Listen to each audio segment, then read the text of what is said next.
Suðurferðir. Sambúð okkar Maju fór versnandi eftir því sem lengra leið.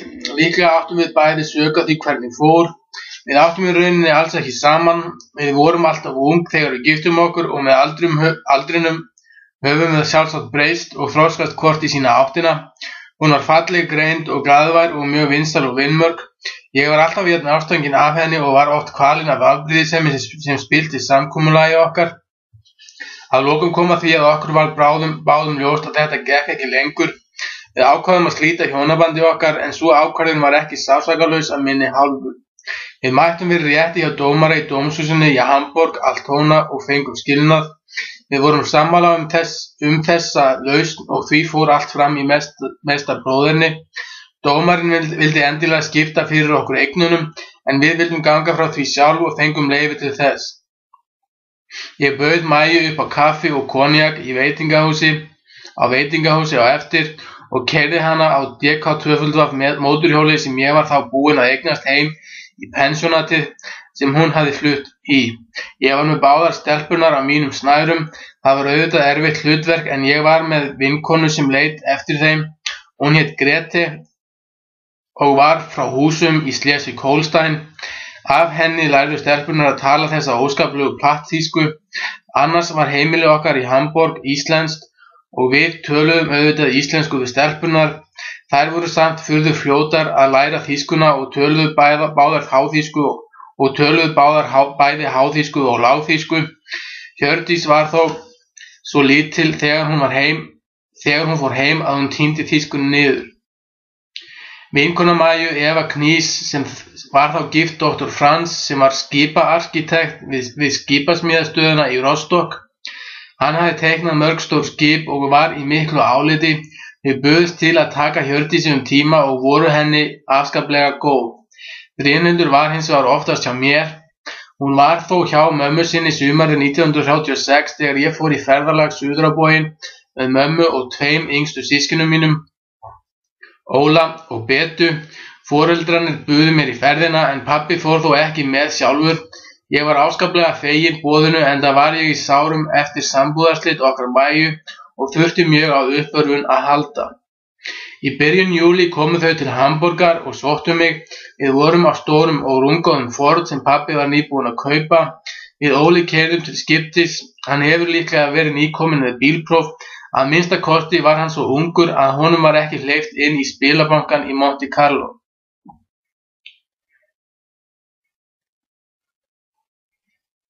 Við ókum fyrst Holland og Belgíu og gistum í Brussel. Þaðan var farið beint til Parísar þar sem við gistum á Hotel Quai du Voltaire. Við skoðum auðvitað París á meðan við stóðum þar við, Louvre, Versailles og fleira. Mamma og Beta voru saman í herbergi á hótelinu og við Óli í öðru. Eitt kvöldið þegar þær voru farnar í háttinn stálumst við Óli út og fórum á Montparnasse og litum þar inn á nokkra fjöruga skemmtistaði. Aldrei sögum við mömmu og Betu frá þessu næturævintýri. Frá París fórum við yfir í Loiredalinn og fylgdum ánni í austur og fórum svo yfir í Rönedalinn. Þar þótti okkur mjög fallegt enda eru þar hallir og kastalar og einnig margar fallegar og skemmtilegar borgir. Við héldum síðan suður til Arles og Avignon en í báðum þessum bæjum voru öll hótel full. Það kom upp úr kafinu að daginn eftir átti að vera nautaat þarna. Þetta er ekki langt frá Spáni og allir voru æstir í þessa skemmtun. Loks komum við í lítinn bæ, Salon-sur-Mer og þar var hægt að fá herbergi. Hins vegar reyndist vera stór markaður rétt við hótelið með alls konar leiktækjum. Við giskuðum á að þarna væru að minnsta kosti 13 mismunandi hringekjur og hver þeirra lék sitt lag. Ekkert þeirra var sérlega pianissimo svo að það var lítið hægt að sofa.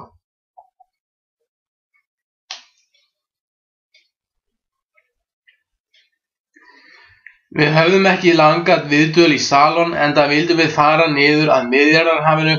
Þaðan fórum við beint til Marseille og þræddum Rivieruna þaðan í austur til Toulon og síðan til Monte Carlo. Auðvitað gat ég ekki sleppt í að fara í spilabankann fræga. Þar var spiluð rúlletta og bakarat í stórum sölum og glæsilegum. Í stærsta salnum voru mörg rúllettuborð, ýmist fyrir þá sem spiluðu lágt eða hátt. Ég hafði aldrei spilað rúllettu og vissi ekkert hvernig það fór fram. Þegar ég fór að spila sjálfur valdi ég að setja á dúsín, sem kallað þar sem maður getur þrefaldað vinninginn og vann dálítið. Svo hendi ég spilapeningi á töluna 26. Peningurinn lenti þá á striki á milli 26 og annarra tölu, en ég tók ekkert eftir því. Ég var fyrst og fremst að fylgjast með fólkinu í kringum mig og hafði meira gaman af því en af spilamennskunni sjálfri. Allt í einu ýtti stjórnandinn sem stóð við borðendann hrúgu af spilapenningum í áttum mín. Ég vék til hliðar og hélt að einhver annar ætti þetta, en hann ýtti peningunum að mér. Þá hafði talan 26 komið upp og ég hafði unnið hálfan vinning, 18-faldað upphæðina sem ég lagði undir. Þetta var talsverð upphæð. Á meðan ég var enn að telja spilapenningana ýtti hann til mín annarri hrúgu. Hin talan hafði þá komið upp líka.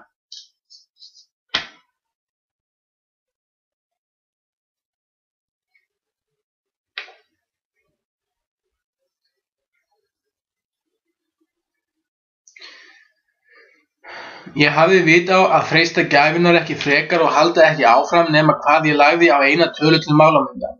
Ég var búinn að fylgjast með fólki og sá að sumir hættu ekki fyrr en varasjóðurinn var allur uppurinn. Ég fannst ekkert athugavert við að eyða þessum peningum sem ég hafði eignast án þess að vinna fyrir þeim, en ég vildi ekki tapa þeim aftur í spilabankanum. Ég fór því að skoða í verslanir og keypti ýmislegt fyrir vinningana, þar á meðal myndavél og fatnað. Ég keypti líka silkikjól, módelkjól handa Mæju. Ég vildi ekki sætta mig við að allt væri búið á milli okkar. Frá Monte Carlo héldum við til Golf Yuan, skammt frá Cannes, og fórum þar inn á lítið hótel en urðum að flýja þaðan undir ásókn moskítóflugna. Eftir nokkra leit að betra hóteli komum við til Menton, sem Ítalir kalla Mentona. Þetta er fast við landamærin og hægt að fara í gönguferðir yfir til Ítalíu. Umhverfið er mjög fjallegt og þarna ná sæalparnir svo að segja fram í sjó. Þar komum við auga á glæsilegt hótel, hvítt og mjög fallegt með enga baðströnd. Það kom í ljós að þar voru laus herbergi enda var þetta í júlí. Á þessum árum komu ferðamenn síður á sólarstrendur á heitasta tímanum. Eigendur hótelsins voru hjón að nafni Singer. Þau voru ungversk að uppruna en höfðu lengi verið búsett í Frakklandi og voru búin að koma sér upp þessu ágæta gistihúsi. Við vinguðumst talsvert við fjölskylduna. Dóttir hjónanna var ung og mjög falleg og talaði fjölda tungumála reiprennandi. Eitt kvöldið fórum við ungfrú Singer að tefla skák. Ég kunni aðeins meira en mannganginn en hún reyndist vera sterkur skákmaður. Þetta var skemmtileg og góð stúlka og mjög álitleg. Það var þó ekkert á milli okkar en seinna komst ég að því að mæður okkar höfðu eitthvað verið að stinga saman nefjum og tala möguleika á sambandi okkar á milli. Hún fékk okkur einu sinni til að koma með sér í miðnætursund í tunglskininu, mig og Óla og Betu. Það var heitt í veðri og sjórinn var hlýr. Þetta var yndisleg og ógleymanleg stund. Þó spilti það rómantíkinni dálítið að við urðum að hafa vara á okkur því að á nóttunni koma stórir krabbar upp á steinana við ströndina og þeir geta bitið ansi fast. Við vorum í Menton á Bastiludaginn 14. júlí. Það var mikið dýrðir og dansað á götunum. Það var mjög létt yfir allri þessari skemmtun og enginn var fullur. Það átti að vera flugeldasýning úti á sjónum á miðnætti, en frakkarnir voru ekki alveg tilbúnir með flugeldana á flekanum og þá var bara dansað áfram. Á endanum skutu þeir þó flugeldunum á loft. Þetta var einstaklega falleg sýning og það var eftirminnilegt að sjá leiftrandi litadýr flugeldana speglast í dökku Miðjarðarhafinu. Loks kom að því að haldið skyldi heimaleið. Við kvöddum Menton og vini okkar þar með söknuði og ókum af stað upp frá Nice norður yfir Sæalpana. Þar mættum við heilum kappakstri. Þetta var ágætur vegur en mjór. Það voru útskot á stöku stað og þegar bílarnir fóru að birtast ókum við út á eitt þeirra og héldum okkur þar að meðan kappakstur bílarnir brunuðu framhjá og fóru á ofsahraða niður þennan mjóa veg. Þetta tók óralangan tíma en loks gátum við þó haldið för okkar áfram norður á bóginn og til Hamborgar þar sem ég varð eftir. Mamma og pabbi vildu að ég sæi eitthvað annað en það sem þýskt var og meðal annars þess vegna fengu þau mig til að fara með í þessa ferð. Ég held að þau hafi verið farin að hafa einhverjar áhyggjur af mér vegna veru minnar í Þýskalandi þótt þau segðu það ekki berum orðum. Ég litu auðvitað allt öðrum augum en ég á það sem var að gerast þar undir stjórn nasista. Ég minnist þess ekki að hafa nokkru sinni lent beinlínis í deilum við foreldra mína stjórnmál, en ég fann þó vel að þeim fannst ég hafa orðið fyrir allt of sterkum áhrifum af nasismanum. Þau reyndu samt ekki að mikið til að hafa áhrif á mig eða fá mig til að endurskoða afstöðu mína. Pabbi reyndi dálítið að tala mig til, en fór mjög fínt í það.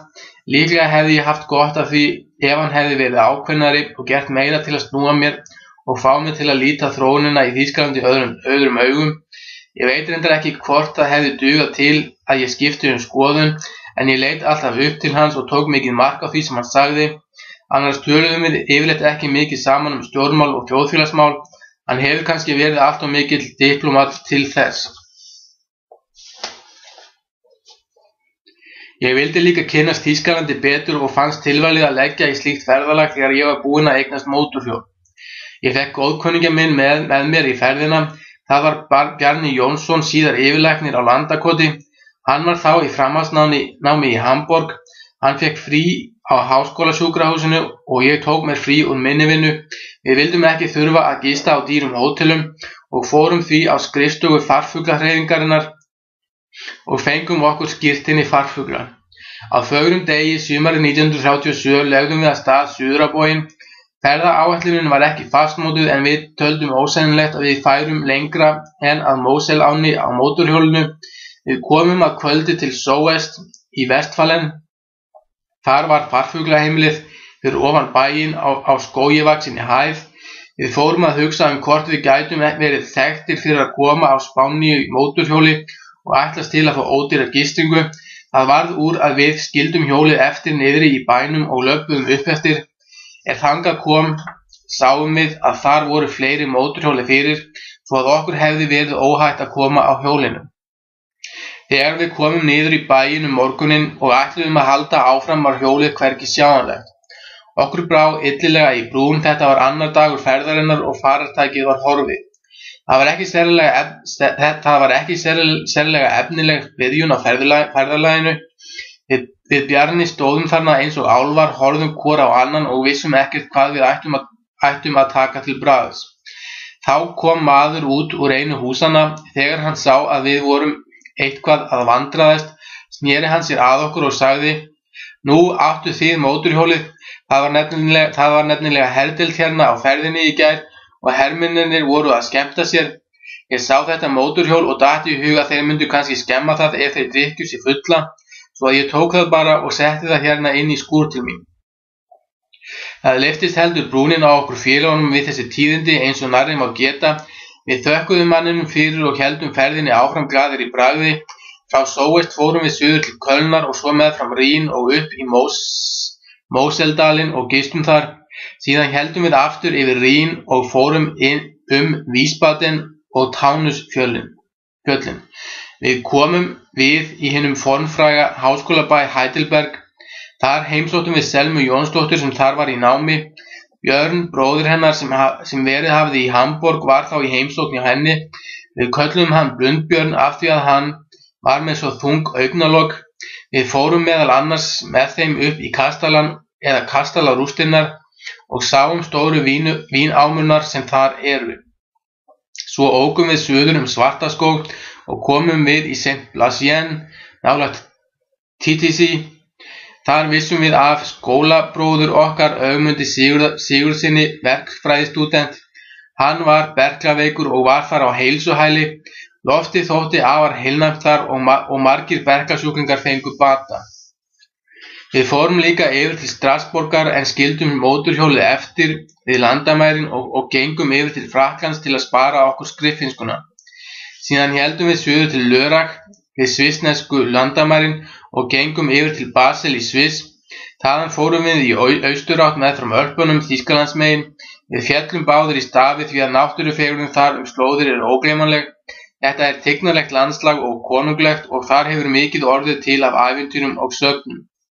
Að lokum lá leið okkar til München. Þar ákváðum við að heimsækja bæverskt brugghús og fórum í Hofbrauhaus sem mörg hundruð ára gamalt. Annars eru óteljandi bjórkrár í München og þótt skortur væri á öllum sköpuðum hlutum í stríðinu, urðu yfirvöld að taka tillit til þess að bæjararnir þurftu sinn bjór. Þegar við komum þar inn blöstu við augum stórir salir og löng borð. Þegar við vorum sestir birtust þéttvaxnar bæverskar konur með margar stórar bjórköllur í hvorri hendi. Við Íslendingarnir vissum ekkert síðuna þarna og báðum sinn hálfa lítran hvora bjór. Þær litu bara á okkur og sögðu, það ekki til svo lítill skammtur. Svo komu þær með bjórköllur sem tóku 1 lítra. Rétt hjá okkur sátu 2 enskar stúlkur og þær áttu í vandræðum með að halda á þessum stóru könnum, hvað þá að drekka úr þeim. Þær fengu sér eina könnu saman, drukku úr henni til skiptis og héldu með báðum höndum. Í salnum var mikið sungið og trallað þetta kvöld. Allir voru glaðir og kátir og það ríkti mikil og góð stemning. Eitthvað gátum við skoðað okkur í München en þó ekki mikið. Ég hafði ekki gert ráð fyrir að við kæmumst svona langt og við vorum orðnir dálítið blankir eftir hálfs mánaðar ferðalag. Reyndar hafði ég hringt á skrifstofu mína í Hamborg áður en við komum til München og látið senda mér peninga þangað. Ég fekk þá með skilum en þeir voru að verða búnir líka og það var ekki hægt að fresta heimferðinni lengur.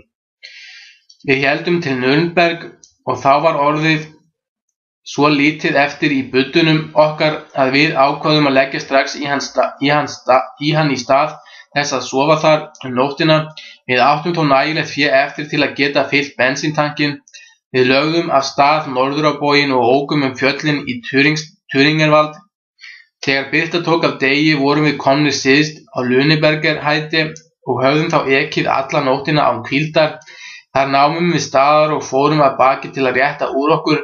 Beggja vegna þjóðvegarins uxu eplatré og við skutumst til og náðum okkur í epli því að við höfðum engan mat eða drykk fengið síðan daginn áður.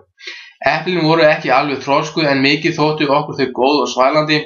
Síðan stigum við aftur á fararskjóta okkar og héldum áfram norður til Hamborgar. Ferðalagið allt var stórkostleg upplifun. Við ókum oftast eftir þjóðvegunum því þannig sáum við meira en ef við hefðum valið hraðbrautirnar sem stumstaðar var búið að leggja. Við komum í margar borgir og sáum víða stórkostlegar framfarir og miklar skrautsýningar. Þessi ferð var því til að auka enn hrifningu mína á Þýskalandi og þýsku þjóðinni.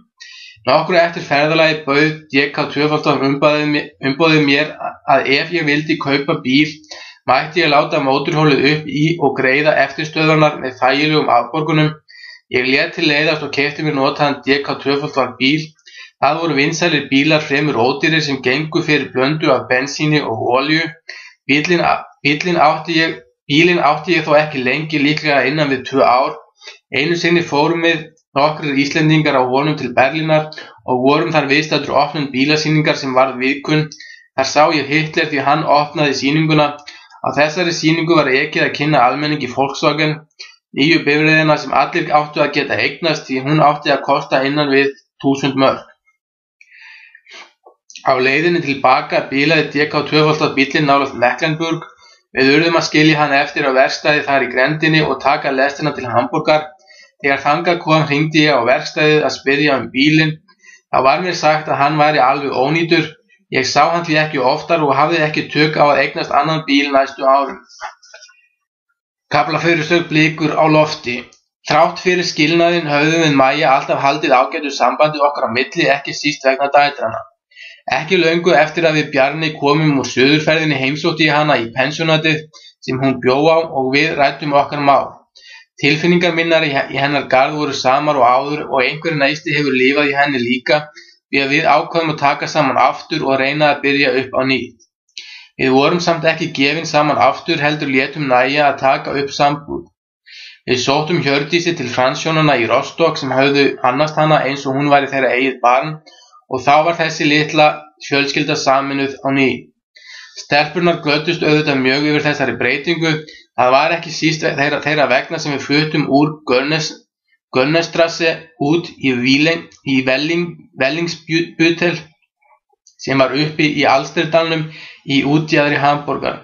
Á meðan ég átti bílinn mældi ég einu sinni vegalengdina þangað frá skrifstofunni minni sem var rétt hjá Óperuhúsinu í miðborg Hamborgar og reyndist hún vera 23 kílómetrar, þó taldist Vellingsbüttel innan bæjar. Húsið sem við bjuggum í var eiginlega einbýlishús en eigendurnir bjuggu þó í lítilli íbúð á efri hæð. Á jarðhæðinni var nokkuð stór íbúð sem við fengum leigða. Góður garður var umhverfis húsið og þarna var mjög gott að vera með stelpurnar. Á aðfangadagskvöld buðum við vinkonu Maju Þóru Árnadóttur sem vann á skrifstofunni hjá mér og Bjarna Jónssoni vini mínum að vera hjá okkur. Ég man ekki hvort þetta var upphafið á kynnum þessara ágætu hjóna, en svo mikið er víst að þegar Þóra réði sig seinna til starfa á skrifstofu sambandsins í Kaupmannahöfn, fór Bjarni að ókyrrast og hélt fljótlega á eftir. Þetta jólakvöld var mjög skemmtilegt. Ég leigði jólasveinabúning og lék jólasvein fyrir Hildi og Hjördísi, setti á mig skegg og laumaðist út í garðinn. Maja benti stelpunum svo út og sagði þeim að þar gengi jólasveinninn framhjá stofuglugganum, svo urðu þær að fara með kvæði áður en þær fengu jólagjafirnar. Hildi fór því þó seinna að gruna hver þarna var á ferðinni. Þessi síðari sambúð okkar varð ekki löng. Maja fór alfarinn heim með báðar dæturnar vorið 1938 og kom ekki aftur til mín. Það var þó engin fjandskapur á milli okkar og við héldum áfram að skrifast á, alltaf til styrjöldin kom í veg fyrir bréfaskipti. Þar sem við höfðum ekki gengið í hjónaband að nýju þurfti ekki að gera neina sérstakar ráðstafanir vegna sambúðarslitanna. Það var að samkomulagi með okkur að við skiptum dætrunum og Hjördís yrði hjá móður sinni, en Hildi á mínum vegum. Hún kom út aftur í fylgd með Óla bróður ári síðar og var hjá foreldrum mínum í Kaupmannahöfn fyrst í stað. Þá var ég sjálfur kominn til Danmerkur. Skilnaðurinn var sársaukafullur fyrir mig þótt ég sæi seinna að líklega hefði þetta verið rétt ákvörðun. Við áttum ekki skap saman, þó sá ég lengi eftir Maju og átti erfitt með að sætta mig við að sambandi okkar væri að fullu lokið. Ég var hálf ráðvilltur og rótlaus í langan tíma á eftir. Ekki bætti það heldur úr skák að ég lenti í erfiðleikum með fyrirtækið og varð að selja það eins og síðar segir frá. Ég var farinn að laumast til að hlusta á erlendar útvarpsstöðvar þótt það væri bannað og við því voru ströng viðurlög. Þá fór ég fyrst að heyra minnst á stríðshættu. Ég nefndi þetta við kunningja mína en þeim fannst þetta fjarstæða. Enginn Þjóðverji svo vitlaus að hann vilji stríð aftur, sögðu þeir. Nú gengur hér allt að óskum, hvers vegna ættum við að fara í stríð? Gáfaðri menn en við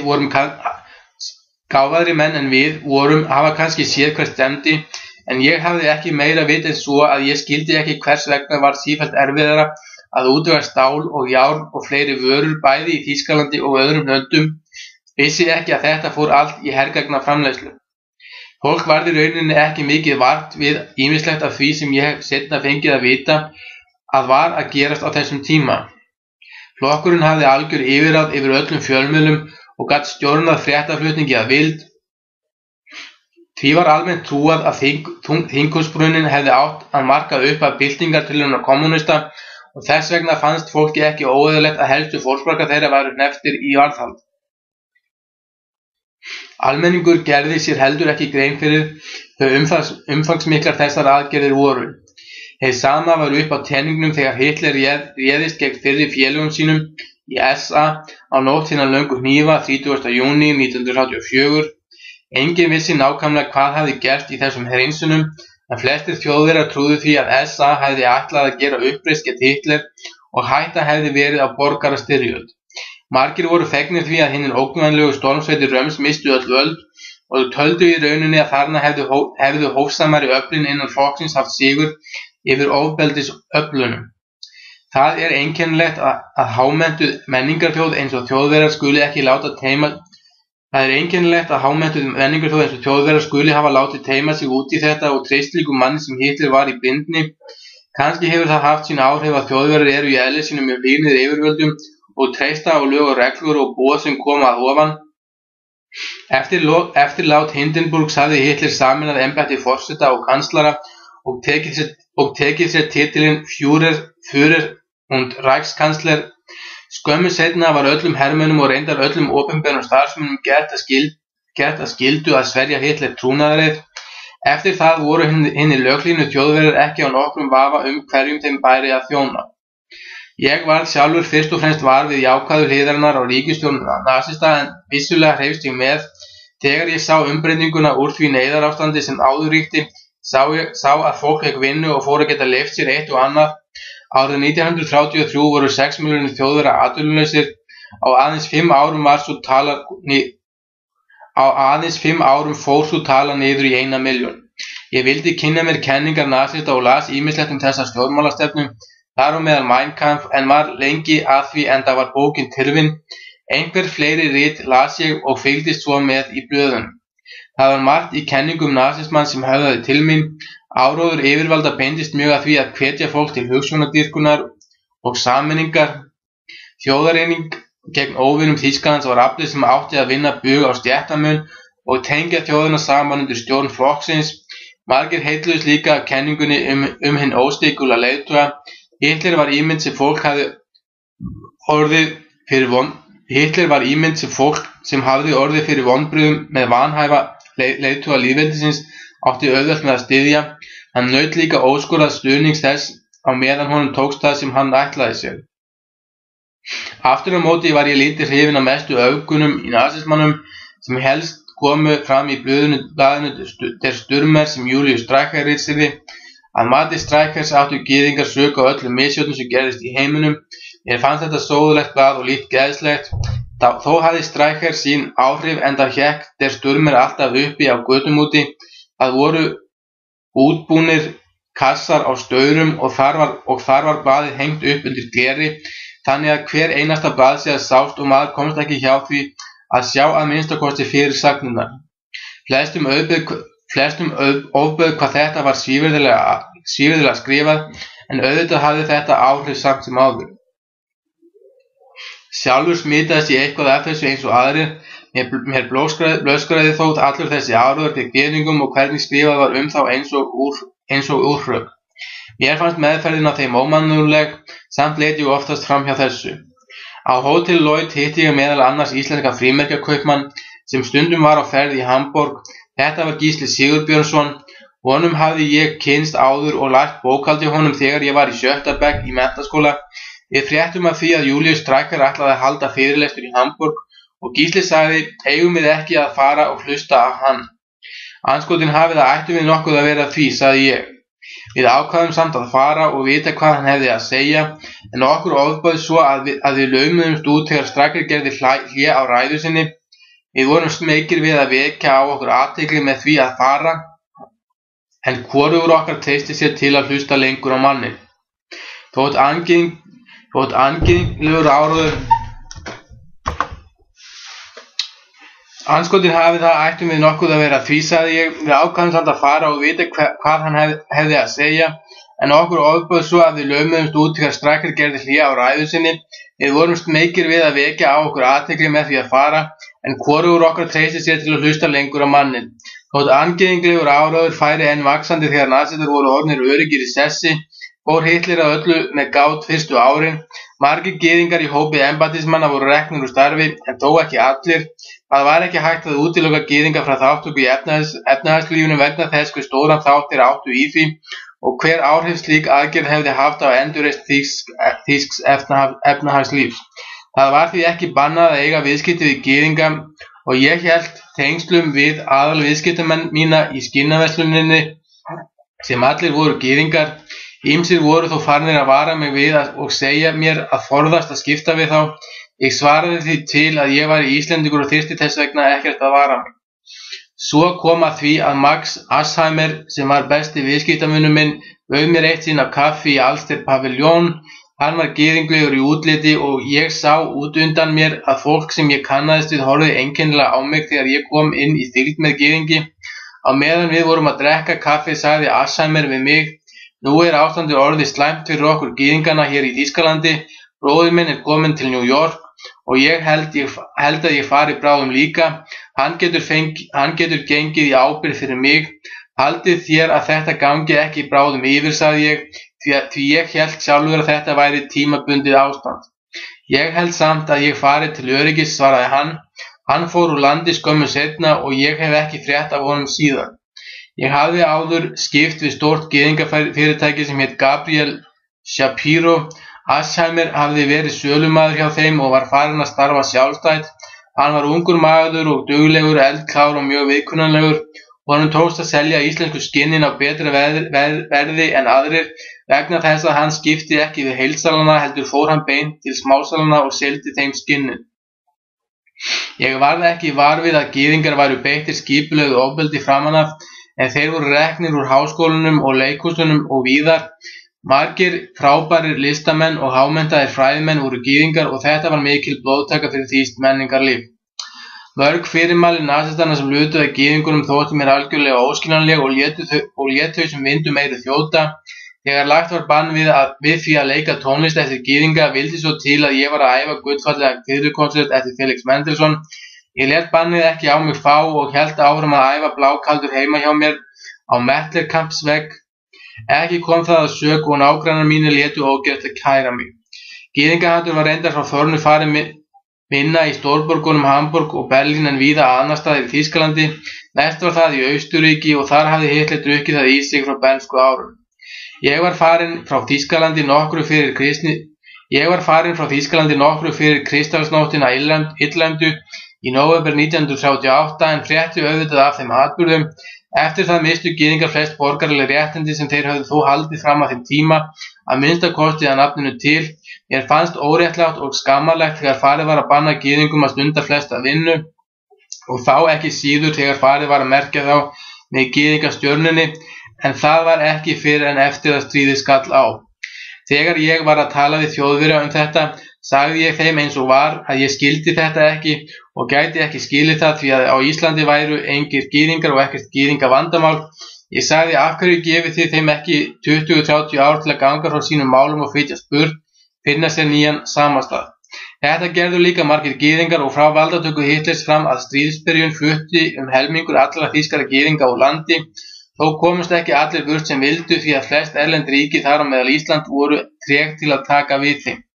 Það var talsvert talað það í Þýskalandi að rétt væri að flytja alla gyðinga til Palestínu eða til dæmis til einhvers lands í Afríku og manni fannst svo lausn í rauninni liggja beint við. Það hefði þó ekki verið hægt að taka land sem aðrar þjóðir áttu og gefa gyðingunum. Það kallar á stríð.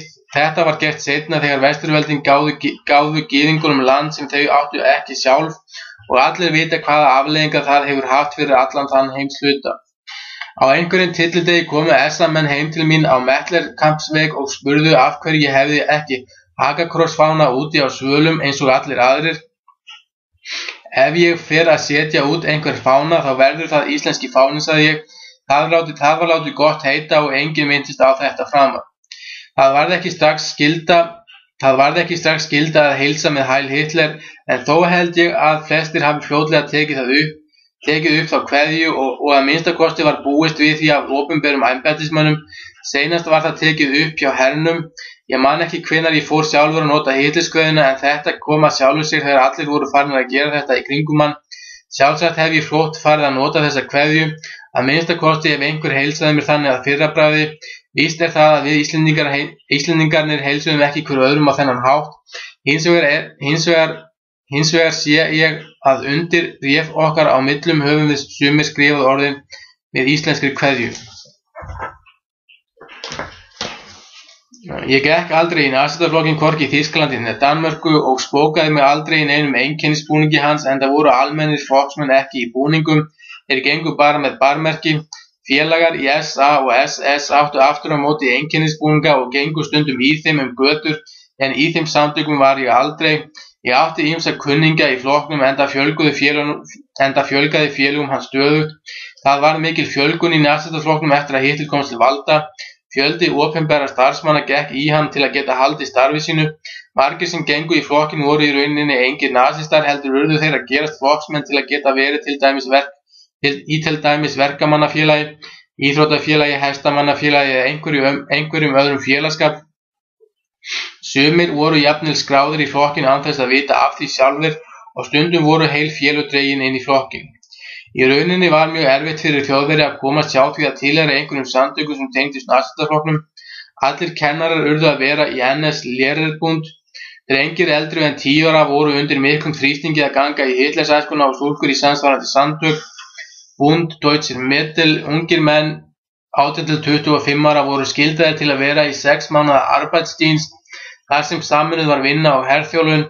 Iðnverkamenn urðu að vera í Deutsche Arbeitsfront sem Robert Ley stýrði.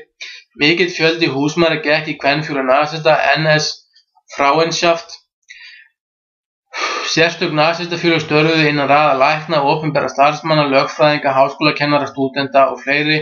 Ég man ekki eftir að einn hafi reynt að fá mig til að ganga í flokkinn, enda var ég útlendingur og ég er ekki einu sinni viss að ég hefði verið tekinn inn þótt ég hefði sótt inngöngu, en ég var Íslendingur og mér kom aldrei til hugar að ganga í erlendan flokk.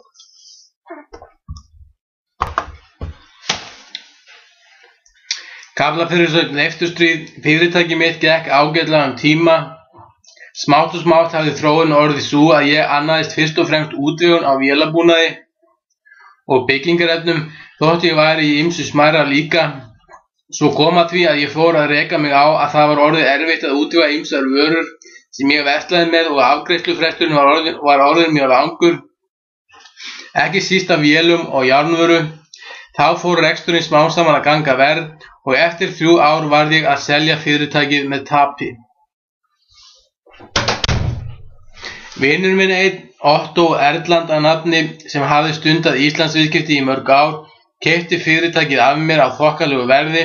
Þó tapaði ég töluverðu þegar öllu var á botninn hvolft því að félagi minn Horst Wegner, sem aldrei hafði komið nálægt rekstrinum, vildi fá sinn skerf. Mér fannst það ósanngjarnt, ég leitaði til lögfræðinga og lagði máli fyrir þá. Þeir sögðu, þetta stendur í samningnum. En hann hefur ekkert unnið við fyrirtækið, sagði ég. Það var alveg sama, ég varð að borga honum helming þeirrar fjárhæðar sem fékkst fyrir fyrirtækið. Ég var ekki í skuldum með neina viðskiptavini, en Horst var mjög stífur og faðir hans ýtti undir. Þá leitaði ég til pabba aðstoð. Hann var afskaplega traustur og það var ætíð gott að leita til hans. Þetta gildi ekki eingöngu þegar fjölskyldan var annars vegar, því ég veit að hann veitti oft félagslegum íslenskum námsmönnum lán úr eigin vasa þegar illa stóð á fyrir þeim. Hann brást mér aldrei þegar eitthvað gekk brösulega fyrir mér og ég þurfti á hjálp að halda. Að þessu sinni kom hann til Hamborgar, aðstoðaði mig við að losa mig út úr þessu og lánaði mér nokkra fjárhæð, svo að mér tókst að gera upp við Horst. Þetta var haustið 1938. Ég hafði ekki lengur við neitt að vera í Hamborg og þegar ég var laus allra mála þá fór ég fyrst til Kaupmannahafnar til foreldra minna og var fyrst í stað í íhlaupavinnu í sendiráðinu. Ég var í atvinnuleit en áhrifa kreppunnar gætti enn víða og það var úr fáu að velja. Eins og oft áður hljóp pabbi undir bagga með mér. Hann var kunnugur Torkild Juncker, aðalforstjóra Aarhus Olíufabrik, sem var stórfyrirtæki í Árósum, og hafði samband við hann án þess að ég vissi af og spurði hann hvort hann hefði nokkra lausa stöðu sem mér gæti hentað. Juncker tók ekki ólíklega í það, tiltók hvenær hann yrði næst í Kaupmannahöfn og bað pabba að senda mig þá til sín í viðtal. Við ræddum saman og þegar hann var búinn að spyrja mig reynslu mína og fyrirtækið sem ég hafði rekið, réð hann mig í vinnu hjá sér. Ég hóf störf á skrifstofu Aarhus Olíufabrik þann 15. november 1938. Ég var ekkert óánægður með þessa ráðstöfun því ég kunni alltaf betur við jótana en Kaupmannahafnarbúa. Auðvitað hefði verið gott að vera nær fjölskyldunni, en það engin óravegur frá Árósum til Kaupmannahafnar og ég fór þangað oft. Ég fekk líka stundum heimsóknir þaðan. Einu sinni kom pabbi til dæmis í heimsókn til mín og þá bauð Juncker forstjóri okkur báðum í kvöldverð, annars kynntist ég honum ekki mikið persónulega. Eftir stríð var Juncker fangelsaður og fekk einhvern dóm fyrir að hafa átt viðskipti við Þjóðverja. Þjóðverjar höfðu keypt kondensvatn frá verksmiðju sem var í eigu Aarhus Árhús olíufabrik.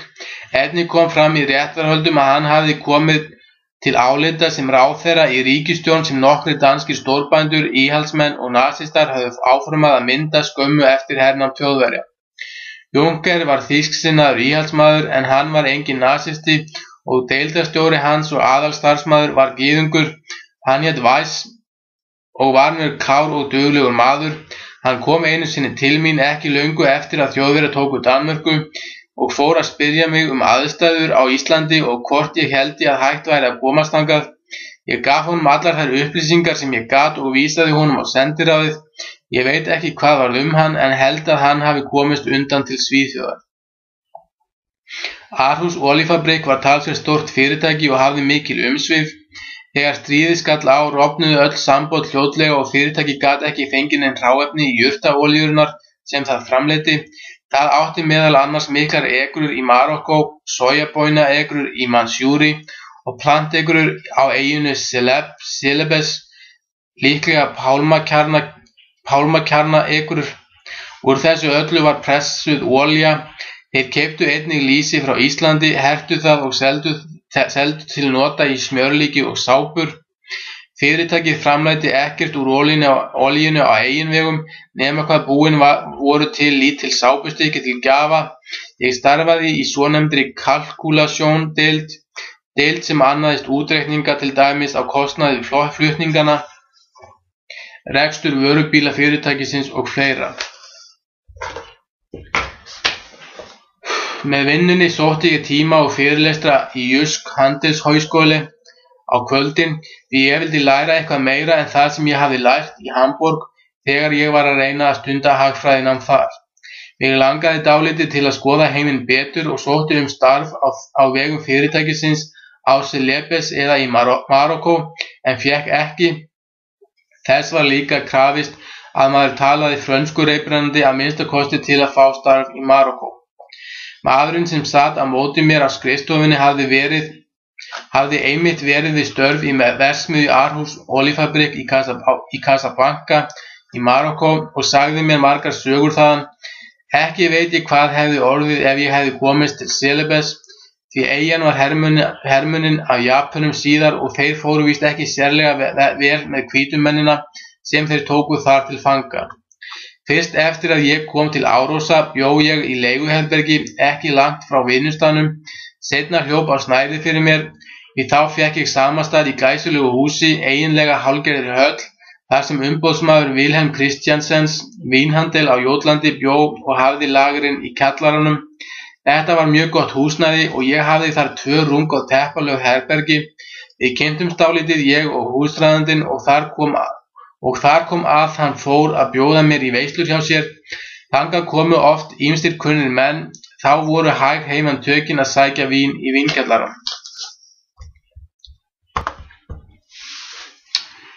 Þegar Þjóðverjar réðust inn í Pólland 1. september 1939 trúði ég því fyrst í stað að Pólverjar hefðu ætlað að ráðast á Þjóðverja og fannst þá eðlilegt að Þjóðverjar vildu vera fyrir til. Auðvitað gerði ég mig grein fyrir því seinna að þetta var hrein fjarstæða. Bretar og Frakkar sögðu Þjóðverjum stríð á hendur 3. september.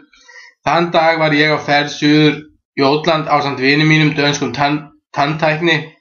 Hann bjó á Fjóni og ég var að aka honum heim á mótorhjóli sem ég hafði tekið á leigu. Við námum staðar í smábæ á leiðinni til að leita frétta og sáum brátt hvar fólk hafði safnast saman við auglýsingaspjöld sem búið var að hengja upp. Á þeim stóð með stórum stöfum að styrjöld væri hafin. Allir voru undrandi og slegnir yfir þessum ógnanlegu fréttum. Mér var ljóst eins og öðrum hve alvarleg þessi tíðindi voru, en ég áttaði mig alls ekki strax á því að styrjöldin gæti orðið löng og grimm. Chamberlain og Hitler höfðu gert með sér samning og ég hafði trúað Chamberlain þegar hann boðaði frið í Evrópu vora daga. Mér var ekkert illa við Englendinga síður en svo og ekki Frakka heldur. Þess vegna togaðist margt inn á innra með mér þegar stríðið hófst. Vitanlega hafði ég heyrt mikið talað ógnvaldinn í austri sem þyrfti að útrýma og Lebensraum og þörf Þjóðverja fyrir aukið landrými. Einhvern veginn hafði ég þó aldrei gert mig grein fyrir því að til að ná þessum takmörkum þyrfti heimsstyrjöld. Það var svo skammt liðið frá fyrri heimsstyrjöldinni og þýska þjóðin var ekki búin að ná sér eftir hana. Í Danmörku urðu menn stríðsins ekki ýkja mikið varir þennan vetur. Eftir uppgjöf Pólverja var í rauninni hvergi verið að berjast og ekki neinar vígstöðvar að ræða fyrr en Sovétmenn réðust á Finna 30. nóvember. Ég dáðist mjög að finnsku hetjunum sem börðust að miklu harðfylgi við ofurefli liðs. Árás Sovétmanna var í mínum augum öruggt merki það hvers Evrópa mætti vænta ef ekki væri gripið í taumana. Óvenjulega miklir kulda ríktu í Danmörku síðari hluta vetra 1940, svo að sumir töluðu fimbulvetur. Það var ís á sundunum fram í aprílbyrjun og hindraði eða tafði allar samgöngur. Einn daginn í lok mars eða byrjun apríl var ég staddur í miðbæ Árósa og fór inn á jarðbrautarstöðina einhverra erinda. Þar var skóburstari og ég lét hann bursta skóna mína. Það var eitthvað farið að hlána, en þó voru víða hálkublettir á götum og gangstéttum. Þegar ég gekk út af jarðbrautarstöðinni þurfti ég að ganga 2 eða 3 þrep niður á torgið og þar skripaði mér fótur á svelli svo að ég datt og braut hægri handlegginn alveg þvert yfir. Ég fór auðvitað til læknis og var settur í gifs. Mér var strax ljóst að ég yrði óvinnufær næstu vikur því ég gat hvorki skrifað né unnið aðra skrifstofuvinnu, svo ég ákvað að nota tækifærið og heimsækja fjölskylduna í Kaupmannahöfn. Ég kom til Hafnar einhvern fyrstu dagana í apríl 1940 og gisti á heimili foreldra minna. Hildi litla var þar hjá afa sínum og ömmu og það var gott að koma þangað. Þá voru bræður mínir Sveinn og Henrik þar einnig, en Óli og Beta voru heima á Íslandi og Killa var gift og bjó í Dalmósi á Sjálandi, ekki langt frá Slagelsi. Maður hennar var færeyskur Sverrir Patursson, sonur Jóhannesar Paturssonar kongsbónda í Kirkjubæ. Hann var dýralæknir. Henrik hafði lokið lögfræðiprófi árinu áður og var að læra diplomati í danska utanríkisráðuneytinu. Sveinn bróðir hafði hætt námið tíma og var hjá mér í Hamborg 1 ár, eins og ég hafði áður sagt frá. Svo sá hann eftir því að hafa hætt, fór aftur til Danmerkur og tók stúdentspróf þar. Þegar hér var komið við sögu stundaði hann nám í tannskurðlækningum við Tannlæknaháskólann.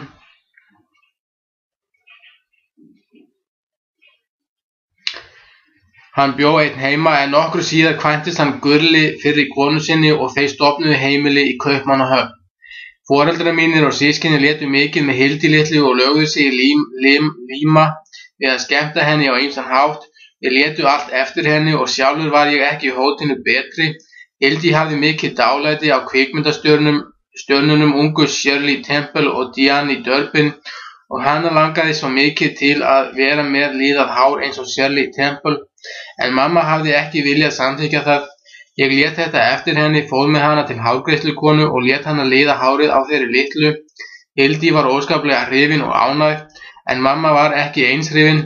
Hún sagði ekki margt en ég sá svipinn á henni. Sendiherra bústaðurinn þáverandi var risastór íbúð við Kalvebotbryggi, ekki langt frá ráðhúsinu, með útsýni yfir hluta af höfninni, svo að hægt var að fylgjast með skipaferðum. Rétt hjá Löngubrú hafði legið þýskt fraktskip í nokkra daga.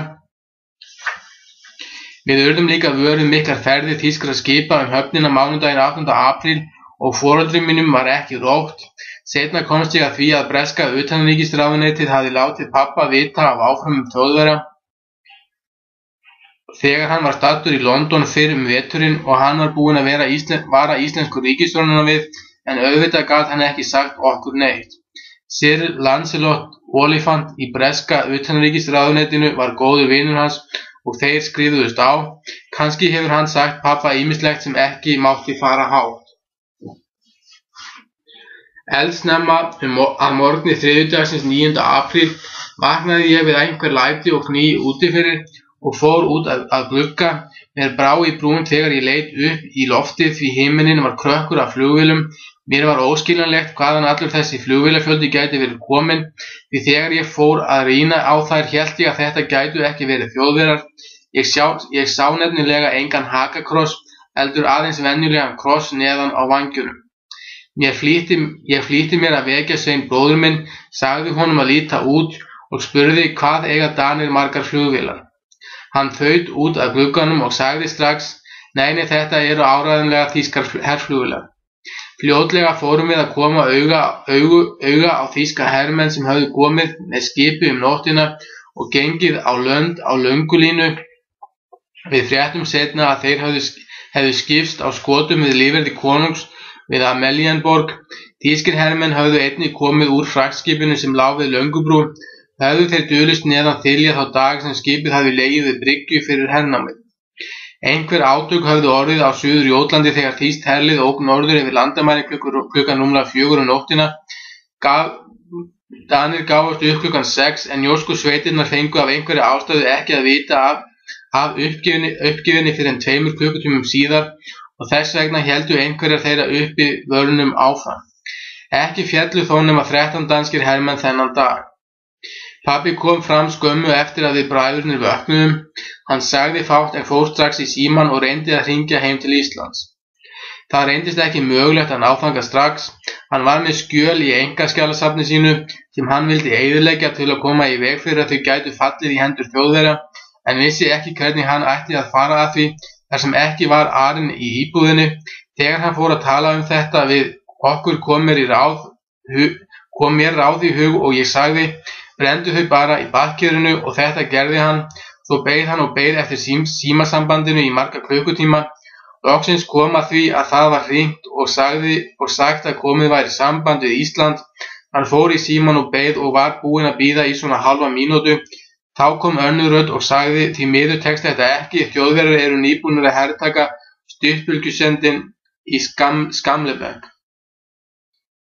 Hann reyndi mikið þennan dag og næsta dag að ná símasambandi við Reykjavík svo að hann gæti skýrt ríkisstjórn Íslands frá ástandinu og tekið við fyrirmælum, en allt kom fyrir ekki. Hann sendi einnig símskeyti en þau komist ekki á leiðarenda. Það var ekki fyrr en 13. apríl sem honum barst símskeyti frá ríkisstjórninni þar sem sagt var frá samþykktum Alþingis að stjórnin tæki konungsvaldið og utanríkismálin í sínar hendur. Skeytið var á ensku og endaði á orðunum Please take necessary steps.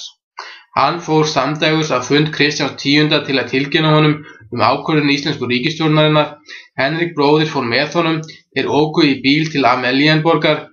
Á leiðinu urðu þeir varir við einhverja skothríð. Voru það danskir sjóliðar að skjótast á við Þjóðverjana. Eins og ég hef áður minnst á hafði löngum verið dálítið stirt á milli þeirra pabba og konungs af því að Kristján gat ekki almennilega sætt sig við fullveldi Íslands og hafði auk þess takmarkaðan áhuga á íslenskum málefnum. Þegar pabbi kom aftur sagði hann okkur að konungur hefði sýnt mikinn áhuga á aðstæðum og verið mjög elskulegur í sinn garð. Hann var mjög feginn þessum viðbrögðum konungs því hann hafði verið hálfsmeykur að þau yrðu á annan veg. Strax fyrsta hernámsdaginn var gefin út skipun frá yfirvöldum að setja upp myrkvunartjöld. Okkur tókst að útvega svört rúllugluggatjöld og fórum þegar í stað að setja þau upp.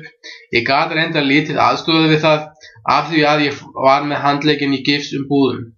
Við Hildi fórum út að ganga á innrársdaginn og svipuðumst eftir þýskum hermönnum. Við komum lengi vel ekki auga á neina, en á endanum sáum við þó fáeina Þjóðverja á mótorhjólum í fjarska. Ég gerði mig grein fyrir því að það gæti liðið á löngu þar til eðlilegar samgöngur við Íslands kæmust á að ný og spurði Brynhildi hvernig henni þætti ef hún sæi ekki móður sína aftur. Aldrei aftur, spurði hún lágróma. Jú, en kannski ekki í mörg ár, svaraði ég. Hún svaraði engu en ef til vill varð henni þarna ljóst að við vorum endanlega skilin. Líklega hefur hún búist við að við tækjum saman aftur eins og þegar Maja fór frá mér í fyrra skiptið og þær systurnar urðu eftir. Flestir íbúar Kaupmannahafnar munu hafa orðið hernámsins varir á sama hátt og við, vaknað upp við flugvélagníin og þotið út að glugga, enda var atburðarásin þennan morgun stundum nefnd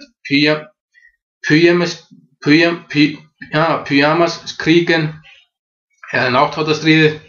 Fólki var auðvitað skelfingu lostið yfir þessum atburðum og margir voru örvilnaðir og meður sín fyrst í stað. Smám saman áttaði fólk sig þó betur á atburðum og flestir reyndu að sætta sig við orðin hlut. Sumir þar á meðal ein móðursystir mín gripu þó til þess að látast ekki sjá Þjóðverjana frekar en þeir væru ekki til. Koma Þjóðverja til Danmerkur vakti enga hrifningu hjá mér, þótt ég væri mjög hliðhollur þeim. Ég skildi ekki hvers vegna þeir töldu sig þurfa að hernuma landið og vorkenndi Dönum að hafa orðið fyrir þessu. Þó Þó komu þessir atburðir áreiðanlega ekki eins illa við mig og marga aðra. Við Sveinn bróðir minn rifist mikið þessi mál næstu dagana. Aftur á móti lögðu diplómatarnir á heimilinu pabbi og Henrik ekkert til deilunar. Það var ekki vani þeirra að taka þátt í slíkum römmum. Nokkrum dögum eftir hernámið barst pabba annað skeyti frá ríkisstjórninni þar sem hann var beðinn að reyna að komast heim til Íslands sem allra fyrst til að sinna sérstökum verkefnum. Hann fór þá aftur á fund konungs og kvaddi hann og drottninguna. Þar hitti hann einnig Friðrik krónprins og Ingiríður, en Ingiríður prinsessa hafði þá morguninn eignast dóttur. Það var Margrét sem nú drottning Dana. Pabbi og konungur skildu sem ágætir vinir og ég veit að pabba þótti mjög vænt það. Þjóðverjar leyfðu sendiherrum erlendra ríkja í Danmörku að fara úr landi. Fyrstir fóru sendiherrar Breta, Frakka og Pólverja. Þau lögðu af stað þann 13. apríl og fóru með lest í gegnum Norður Þýskaland, Holland og Belgíu og þaðan til Englands. Foreldrar mínir þekktu þó alla og einkum var breski sendiherrann Howard Smith góður kunningi þeirra. Við fórum öll á aðaljárbrautarstöðina til að kveðja þá. Pabbi vildi fá að fara sömu leið og þessir sendiherrar höfðu farið, en þýski sendiherrann von Rentgen-Fink, sem var góðvinur hans, sagði honum að það væri allt of hættulegt og hann fengi ekki leyfi til þess. Ég tek áhættuna á sjálfum mig, sagði pabbi, ég verð að komast heim. Hvað sem hann sagði og hvernig sem hann reyndi var þó ekki við annað komandi en að hann færi Berlín og Ítalíu og þaðan með skipi til Bandaríkjanna. Honum lá mjög mikið á að komast heim og mér skildist seinna að það var vegna þess að hann hafði haft einhvern grun að Englendingar ætluðu að hernema Ísland. Loksins komst hann af stað 24. apríl.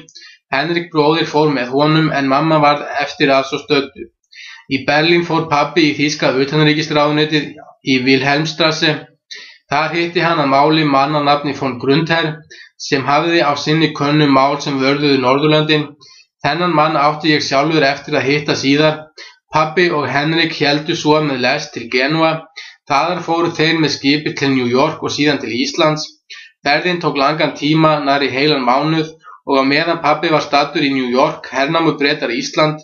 Þegar skipið lagðist að bryggju í Reykjavík 22. maí var einn fyrsti maðurinn sem pabbi hitti Howard Smith sem hafði verið sendiherra í Danmörku. Hann var þá kominn til Íslands á undan honum. Á meðan ég dvaldi á heimili foreldra minna komu margir vinir þeirra í heimsókn þangað og voru flestir felmtri svegnir yfir þeim atburðum sem gerst höfðu. Ég man meðal annars eftir hinum heimskunna vísindamanni Niels Bohr og konu hans.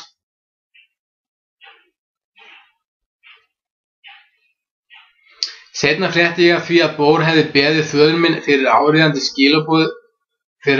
skilaboð til manns í New York sem voru svo leynilega að pabbi áræddi ekki að skrifa þau hjá sér, heldur lagði þau á minnið. Hver þessi boð voru vissi ég aldrei. Einnig komu ýmsir vinir fjölskyldunar og ættingjar og í sendiráðið komu margir Íslendingar sem vildu kanna möguleika á að komast heim. Þegar fólk hafði náð sér eftir fyrsta áfallið færðist daglegt líf von bráðar í fastar skorður á ný. Kristján X hélt áfram að fara á hestbak og ríða borgina eins og frægt var. Það var Dönum mikils virði að sjá að kóngurinn hélt áfram daglegum útreiðum sínum eins og ekkert hefði í skorist. Þeir dáðu hann fyrir þetta og það voru orðmörg kvæði þessar útreiðar hans. Ég samt þeirrar skoðunar að þótt Danir hafi haldið afar mikið upp á Kristján, hafi þeir í laumi dáðst enn meira að Hákoni Noregskonungi, af því að Norðmenn börðust eins og hetjur og konungurinn fór með ríkisstjórninni til Englands. Það var meira í norrænum anda að beygja sig ekki undir erlent ok. Margir Danir skömmuðust sín fyrir það að hafa gefist svona auðveldlega upp og kannski var það til þess að auka hefndarhug þeirra seinna eftir uppgjöf Þjóðverja. Auðvitað hefði ekkert þýtt fyrir Dani að reyna að verjast. Þjóðverjar höfðu gjörsigrað þá þegar í stað. Innrásin var þaulskipulögð hjá þeim. Þó held ég að þýsku hermennirnir hafi fæstir vitað hvert þeir áttu að fara þegar þau lögðu af stað í herförina. Það vissi Dussi vinur minn heldur ekki mánuði seinna þegar hann fékk fyrirmæli að fara borð í enskt herskip ásamt fjölda annarra. Hann hafði sest að í Englandi, var orðinn breskur ríkisborgari og kominn í breska herinn. Skipið kom á áfangastað og hann kom upp á þilfar, varð honum mikið eins og nærri má geta þegar hann skildi að Bretar hugðust taka föðurland hans herskildi og honum væri ætlað að eiga hlut að þeim verknaði. Hann fékk líka að heyra ýmsar svívirðingar frá löndum sínum fyrstu dagana eftir hernám Íslands. Ég var í Kaupmannahöfn þar til ég gat farið að nota handlegginn aftur. Það tók ekki langan tíma því ég var ungur þá og beinin voru fljót að gróa saman. Þá fór ég aftur til Árósa. Mamma var önnum kafin við að ganga frá öllu og undirbúa heimferð sem þó var óvíst samt vonuðumst við auðvitað eftir því að komast einhvern tíma heim.